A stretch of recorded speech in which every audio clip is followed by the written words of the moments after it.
how can the Lord possibly want me to be a disciple? I mean, look at me. I'm a sinful woman. Of course you are, O ye of little faith. Do not assume to know what the Lord wants or needs. But for now, let me guide you with a story.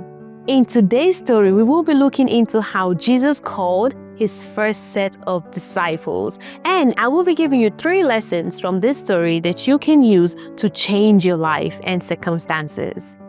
Quick cartel is first. Today we have Jesus of Nazareth, we have Simon and Andrew, they were brothers, and we also have James and John, also brothers, sons of Zebedee, and we have lots of fishes. Let's get into the story, shall we? It came to pass that on this blessed day, Jesus was by the lake of Gennesaret, and he was preaching to a group of people. And while he was there, he looked around and he saw 2 boats.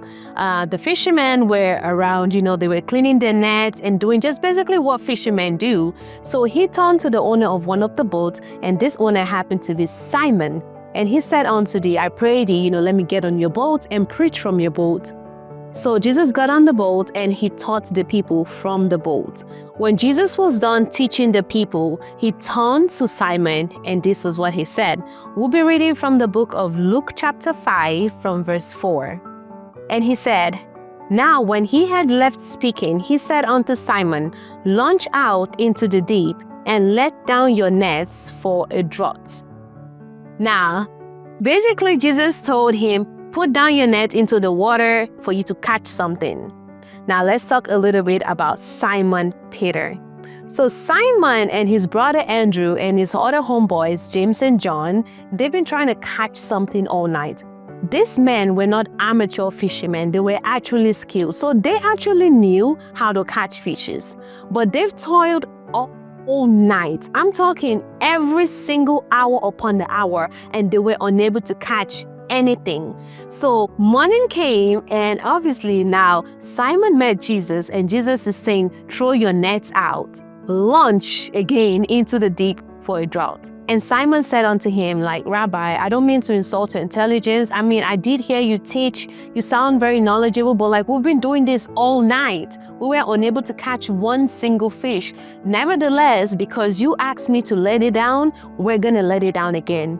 And so they did. And as soon as they did, the net was heavy. It was a whole lot of fish. They had to call unto their homeboys, James and John, the sons of Zebedee, to come help them. So basically, they brought their boats as well. Now we have 4 men. The fishes basically filled up 2 boats.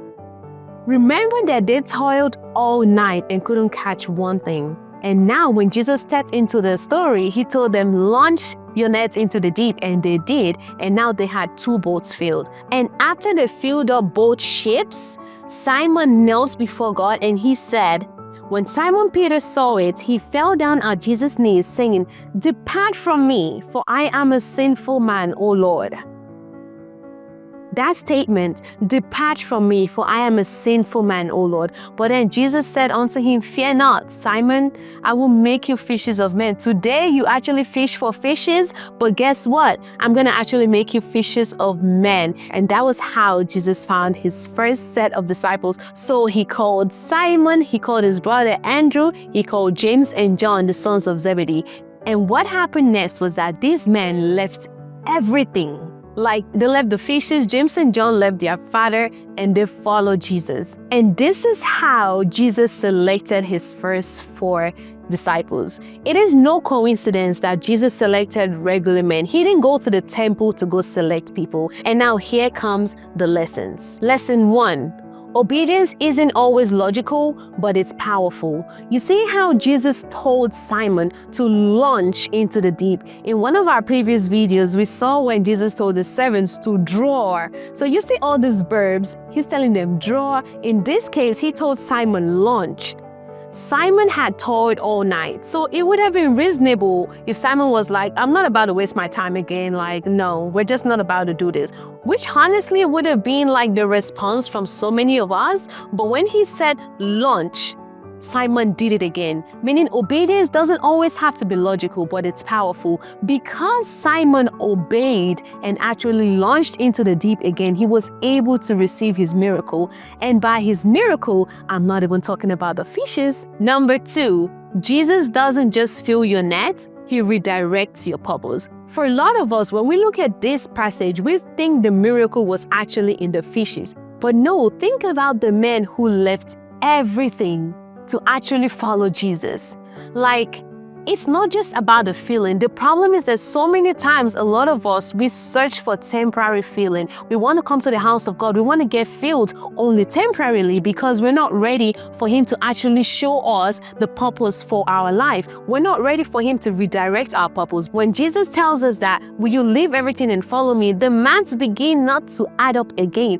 But what happened here is that Jesus doesn't just fill your nets, He redirects your purpose. So it's not just about the temporary feeling. It's not, Jesus is not here for the temporary high. He's not here just for the miracles here and there. He's here to make a long-lasting impact in your life. Will you allow Him to do that today? Number 3, sometimes abundance is just the beginning. The real miracle is in the calling. So many times when we find ourselves in a good place, like in a place of abundance, we think about it, we're like, wow, this is the best. But what if I tell you that isn't even the best to come? What if I tell you something greater is coming? What if I tell you that you have more inside of you? What if I tell you that you can actually dig deep and become even better than what you see? Sometimes the abundance, the blessings that we see right now, the ability to feed our family, the ability to have roof over our head, shelter, clothing, food, that is not all to it.